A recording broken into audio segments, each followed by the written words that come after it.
আমি আহাদ, বাসা যশোর। আল্লাহ প্রত্যেকটি মানুষকে হাতে ধরে বানিয়েছেন, সবার মধ্যে কোনো না কোনো খুঁত আছে। আমি উচ্চতায় একটু খাটো, এটাই হয়তো আমার খুঁত। আমার ক্লাস 6 থেকে আমার ওই ক্লাসের একটা মেয়ের সাথে রিলেশন হয়। প্রায় 7 বছরের রিলেশন ছিল আমাদের। আমার সাথে রিলেশন থাকা অবস্থায় মেয়েটি আমাকে অনেকবার ঠকিয়েছে। আমি সবকিছু জেনেও তাকে মাফ করে দিয়েছি, কারণ আমি তাকে ভালোবাসতাম। আমি যখন ইন্টার ফার্স্ট ইয়ারে পড়তাম, তখন সে আমার বেস্ট ফ্রেন্ডের সাথে কথা বলতো। যখন আমি এটা জানতে পারি, তখন আমি তাকে জিজ্ঞেস করি যে আমার সাথে কেন এমনটা করলে, আমার বেস্ট ফ্রেন্ডের সাথে কেন সে সম্পর্কে জড়ালো। সে আমাকে বলল, তোমার সাথে আমার চাই না, তুমি আমার যোগ্য না। তুমি আমার পাশে দাঁড়ালে লোকে তোমাকে আমার ছোট ভাই বলে মনে করে। এভাবেই আমাদের সম্পর্কটা নষ্ট হয়ে যায়। আমি অনেক ভেঙে পড়ি, বাসায় খাওয়া দাওয়া বন্ধ করে দিই। সারাদিন একা একা রুমের মধ্যে বসে থাকতাম। আব্বু আম্মু অনেক বকাবকি করতো, অনেক ডাক্তার দেখিয়েছি, কিন্তু কোনো কাজ হয়নি। এভাবে 6 মাস যাওয়ার পর ফোনে ফ্রি ফায়ার গেমটা আবার ডাউনলোড করি, যে গেমটা আমি ওই ছলনাময়ের জন্য ছেড়ে দিয়েছিলাম। সবকিছু ভোলার জন্য গেম খেলতে থাকি। আবার নিয়মিত কলেজে যাওয়া শুরু করলাম। আমি দেখিয়ে দিতে চেয়েছিলাম সে আমাকে ধোকা দিয়েছে, তাতে কি আমি তাকে ছাড়াও চলতে পারি। কলেজে যেতাম আর তাকে এমন ভাবে ইগনোর করতাম যেন আমি তাকে চিনতামই না। তারপর আমাদের ক্লাসের একটা মেয়ে, সেও নাকি গেম খেলতো। ক্লাসের গ্রুপে তার সাথে একটু কথা হয়। তারপর তার থেকে গেম আইডিটা নিয়ে তার সাথে গেম খেলা শুরু করি। আমি আর কখনো রিলেশনে যাব না, এটা আমি শিওর ছিলাম, কারণ আমি একবার ঠকে গেছি। 7 বছরেও মানুষ কিভাবে আরেকটা মানুষকে ঠকায় সেটা আমি আজও জানি না। মেয়েটির নাম ছিল রুষা। মেয়েটি গেম অনেক ভালো খেলতো, তাই আমি চেষ্টা করতাম তার সাথে বেশি গেম খেলার, যেন মাইনাস না হয়। যখন প্লেয়ার থাকতো না, তখন আমরা দুজনেই খেলতাম। সে আমার এক কথায় বেস্ট ফ্রেন্ড হয়ে উঠেছিল। আমি আমার সব কথাই তাকে বলতাম এবং সে আমাকে অনেক ভালো পরামর্শ দিত, কখন আমার খারাপ চায়নি। এভাবে 1 মাস যাওয়ার পর রোজার মাস চলে আসে। ওই সময় আমার এক্স আবার আমার জীবনে ফিরে আসতে চাই এবং আমি রুষাকে জানাই। আর রুষা আমাকে বলে, দেখো, যেটা তোমার ভালো মনে হয়, কিন্তু আমার মনে হয় না তোমার ওই মেয়েটাকে জীবনে ফিরিয়ে আনা উচিত হবে, কারণ সে তোমাকে বারবার ঠকিয়েছে। তারপর তোমার বেস্ট ফ্রেন্ডের সাথে রিলেশন করেছে। এখন আমার তোমার জীবনে আসতে চাই, তাই তোমার জীবনে ফিরিয়ে নেওয়া ভুল হবে। এই কথাটা বলার পরও অফলাইনে চলে যায়। আমি অনেক কল করেছি, কল ধরেনি। সারা রাত এভাবেই চলে গেল। সেহরের সময় উঠে দেখি অনলাইনে মেসেজ করলাম, কি ব্যাপার, কালকে এত কল করলাম, ধরলে না যে? সে বলল, আমি কারো লাইফে তৃতীয় ব্যক্তি হয়ে থাকতে চাই না। তুমি যখন তোমার এক্সকে ফিরিয়ে নিবে, তখন তোমার এক্স মনে করবে তুমি এতদিন আমার সাথে রিলেশনে ছিল।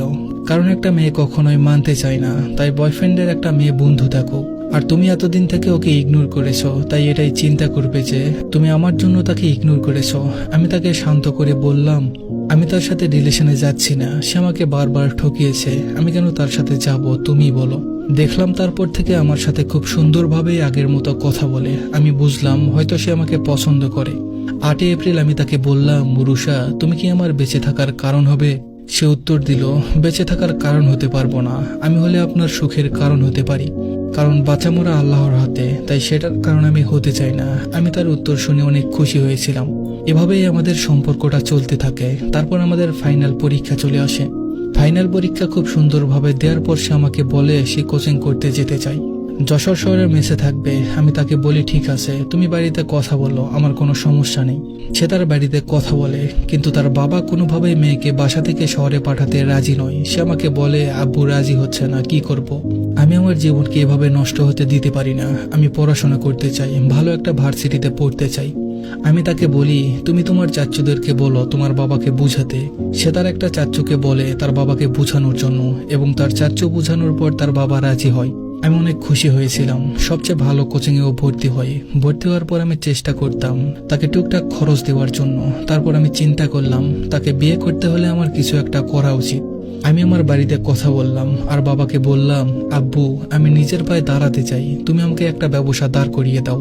আব্বু বলল, তোর বড় ভাই আছে, আমি এখনো তার কোনো ব্যবস্থা করিনি, আমি কিভাবে এখন তোকে ব্যবসা করিয়ে দিব। আমি বললাম, আব্বু, ভাইয়া তো বাইরে থাকে, ভাইয়া এখন বাড়িতে এসে ব্যবসা করবে না, তুমি আমাকে ব্যবসা করিয়ে দাও, তারপর ভাইয়া আসলে আমিও ভাইয়াকে সাহায্য করব। আব্বু আমার কথা শুনে কিছুটা চিন্তা করলো এবং বলল, আমি তোকে কিছুদিন পর জানিয়ে দিব।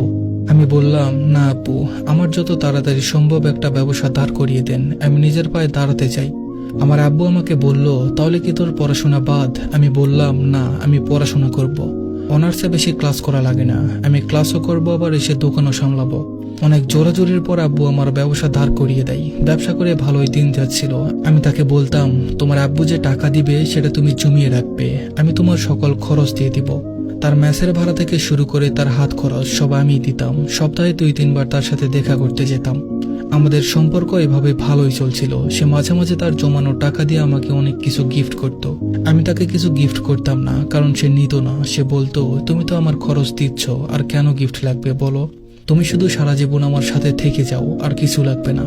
এভাবে 4 মাস যাওয়ার পর সে ভার্সিটির পরীক্ষা দেয়, কিন্তু কোথাও চান্স হয় না। এটা নিয়ে তার বাড়িতে একটু ঝামেলা হয়। সবাই বলতে থাকে।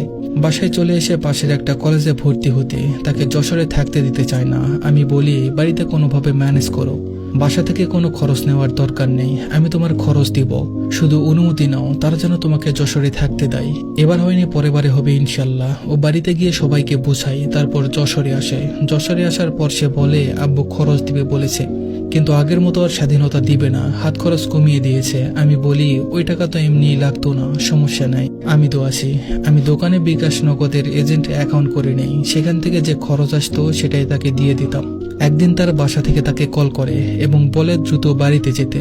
সে যখন এটা আমাকে জানায়, আমার কেন জানি খুব অস্বস্তি লাগছিল। আমি তাকে বলি, রুষা, যাই হয়ে যাক না কেন, তুমি যেন আমাকে ছেড়ে যাও না, আমি তোমাকে ছাড়া থাকতে পারবো না। সে আমাকে বলে, চিন্তা করো না, আমি তো আছি। সে বাড়ি যায়। বাড়ি যাওয়ার পর তার বাবা তাকে বলে, মা, তোমাকে একটা ছেলে অনেক পছন্দ করে। সে গত 4 মাস থেকে আমার সবার সামনে হাত পা ধরে, আমি যেন তোমাকে তার হাতে তুলে দেই। সে তোমাকে অনেক ভালো রাখবে, অনেক ভালোবাসে তোমাকে। রুষা তার বাবাকে বলে, বাবা, আমি এখন বিয়ে করতে চাই না, আমি পড়ালেখা করতে চাই, চেষ্টা করতে তো ক্ষতি নেই। তার বাবা বলে, মা, এমন ছেলে কই পাবা, তোমাকে পছন্দ করে, তোমাকে না বলে সোজা তোমার পরিবারের কাছে বলেছে, আর বিয়ের পর সে তোমাকে পড়াবে, আমাকে কথা দিয়েছে। তুমি না করো না মা, এটা আমার মান সম্মানের বিষয়। সে বলে, আমি যাকে চিনি না জানি না, আমি তার সাথে সারা জীবন কিভাবে কাটাবো, আমি এখন বিয়ে করতে পারবো না। তার বাবা বলে, আচ্ছা ঠিক আছে, তুমি না বললে তোমাকে আমি জোর করে বিয়ে দিব না। রুষা পুরোটাই আমাকে জানায়। আমি তাকে যত দ্রুত সম্ভব যশোরে আসতে বলি।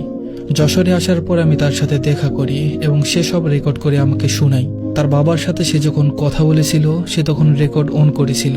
আমি তাকে বলি, তুমি তার সাথে কথা বলবে না, জানাশোনাও করো না, আমি তোমাকে ছাড়া থাকতে পারবো না। রুষা, তুমি আমাকে ছেড়ে যেও না, তুমি আমাকে ছেড়ে গেলে আমি জ্যান্ত লাশ হয়ে যাব।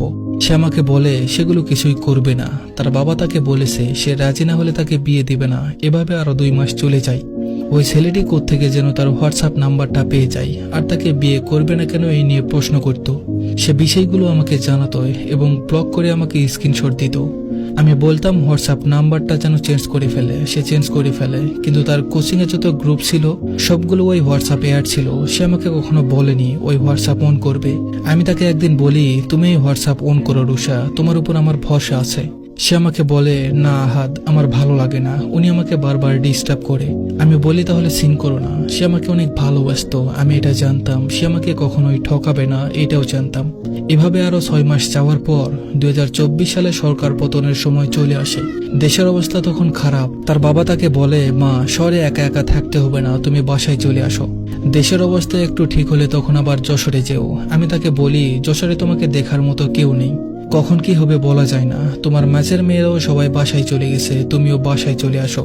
সে বলে, ঠিক আছে, আমি বাসায় চলে আসবো। সে বাসায় চলে আসে। বাসায় আসার পর তার ফোনটা আমি বন্ধ পাই। আমি অনেকবার কল করেছি, কিন্তু কল ঢোকেনি। রাত 9টার পর সে আমাকে কল করে এবং কান্না করতে করতে বলে, আহাদ, আজ আমার বিয়ে। আমি বাড়ি আসার পর দেখি বাড়িতে প্যান্ডেল করা। আমি সবাইকে জিজ্ঞেস করি কেন প্যান্ডেল করেছে। তখন আমার আব্বু এসে বলে, মা, এটা আমার মান সম্মানের বিষয়, সবকিছুই কমপ্লিট, তুমি এখন না করো না। আজকে তোমার ওই ছেলের সাথে বিয়ে। ওই ছেলেটা তোমাকে অনেক ভালো রাখবে, তোমাকে অনেক ভালোবাসে। তুমি যখন তাকে না করে দাও তখন সে অনেক কান্না করে। আমার অফিসে গিয়েও সবার সামনে আমার পা ধরে কান্না করেছে। মা, তুমি বড় হয়েছো, তোমাকে তো একদিন বিয়ে দিতেই হবে। আর যে ছেলে তোমাকে পাওয়ার জন্য এতটা পাগল হতে পারে, আমি তাকে ফিরিয়ে দেই কিভাবে বলো মা? একটা বাবার কাছে একটা মেয়ের সুখটাই সব। ও আমাকে বলে, বিশ্বাস করো আহাদ, আমি অনেক চেষ্টা করেছি আব্বুকে বোঝানোর। আমি তোমার কথাও বলেছি। আব্বু বলেছে, মা, এখন যদি তুমি আমাকে ফিরিয়ে দাও, আমার মরে যাওয়া ছাড়া আর কোনো উপায় থাকবে না। ওরা একটু পরেই চলে আসবে। এখন আমি কিভাবে ওদেরকে না বলবো? তুমি তোমার রিলেশনের কথা আগে কেন বলনি? আমি তো জানি তুমি রিলেশন করো না। মা, তুমি আমার মান সম্মান রক্ষা করো। আমি বাবা হয়ে তোমার পা ধরছি, আর না হলে আমার মরা মুখের উপর দিয়ে তুমি তোমার ভালোবাসার হাত ধরো।